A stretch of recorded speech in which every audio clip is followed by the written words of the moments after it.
আল্লাহর উপর সবকিছু ডিপেন্ড করে, রেসপেক্ট দেওয়ার মালিক আল্লাহ। তো আলহামদুলিল্লাহ যে one of the best match আমার, এবং সবথেকে জিনিস যেটা অবশ্যই আলহামদুলিল্লাহ টিম জিতেছে, এটা সবথেকে বড় পাওয়া। ক্যাপ্টেন একটা ম্যাচও হারছেন না, আগে সেই রহস্যটা একটু শুনতে যাচ্ছি। না, অবভিয়াসলি থ্যাঙ্কস টু গড, আলহামদুলিল্লাহ সব কিছুর জন্য। বাট আমার কাছে মনে হয় জাস্ট টুর্নামেন্টের আমরা হাফ ওয়ে আছি, লং ওয়ে টু গো। তো আমাদের অবশ্যই we need to keep our leg in the ground, so that's the important.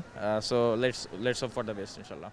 শেষ ওভারে 25 রানের বেশির একটা সমীকরণ, উইকেটে গেলেন হুট করে, অনেক কিছু হলো মাঠে। তো আপনার প্ল্যানটা কি ছিল? মানে একেবারে এরকম ফিনিশ বাংলাদেশের টি-20তে দেখা যায় না খুব একটা। আপনার প্ল্যানটা কি ছিল? না, অবভিয়াসলি যেটা বললাম যে অবশ্যই আলহামদুলিল্লাহ, থ্যাঙ্কস টু আল্লাহ। আর যখন আমি ব্যাটিংয়ে গেছি, খুশ দিলে আমাকে বলতেছিল যে এখান থেকে ম্যাচ জিতা সম্ভব। এবং লাস্ট ওভার যখন ছিলাম, রাব্বি ভাই আমার সাথে কথা বলতেছিল যে তুই থাকলে হয়তো ম্যাচটা জিতে যেতে পারবি।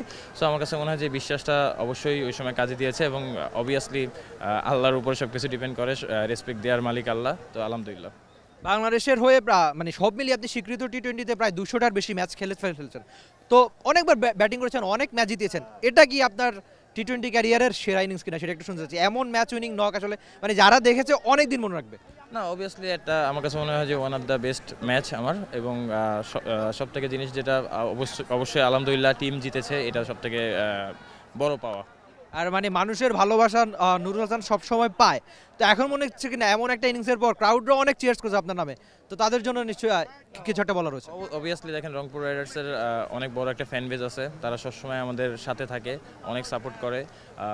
অবশ্যই তাদেরকে অনেক অনেক থ্যাঙ্কস, এবং যেটা বললাম যে অবশ্যই রেসপেক্ট দেওয়ার মালিক আল্লাহ। তো থ্যাঙ্কস টু আল্লাহ। আর আজকে কি বোলিংটা একটু খারাপ হয়ে গেছে নাকি উইকেটটা বেশ ভালোই ছিল? আপনারাও বেশ ভালো একটা চেস করলেন।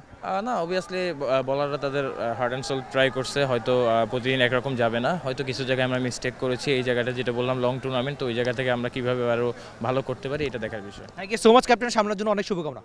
নুরুল হাসান সোহান ছিলেন টি স্পোর্টসের সঙ্গে, দারুণ একটা ম্যাচ জিতিয়ে। আসলে এমন ম্যাচ জয়ের পর কি বলতে হয়, সেটা সবচেয়ে গুরুত্বপূর্ণ ছিল। শেষ ওভারে 25 রানের বেশি একটা সমীকরণ, তবে এমন দিনে জয়ের নায়ক একজন নুরুল হাসান সোহান।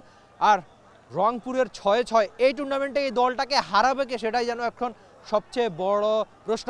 গ্লোবাল সুপার লিগ অলরেডি হয়ে গেছে জিতে, তারপর সবচেয়ে গুরুত্বপূর্ণ সবচেয়ে যে ব্যাপারটা, নিশ্চয়ই রংপুর রাইডার্স সামনে তাদের জয়ের ধারাটা ধরে রাখতে চাইবে। আর এমন দিনে গল্পটা কেবল নুরুল হাসান সোহানেরই। Rifat Emil, T sports, Sylhet. Bangladesh premier league 2025, 7টি দলের জমজমাট লড়াইয়ে মাতবে পুরো দেশ। দেখতে চোখ রাখুন টি স্পোর্টস নেটওয়ার্কে।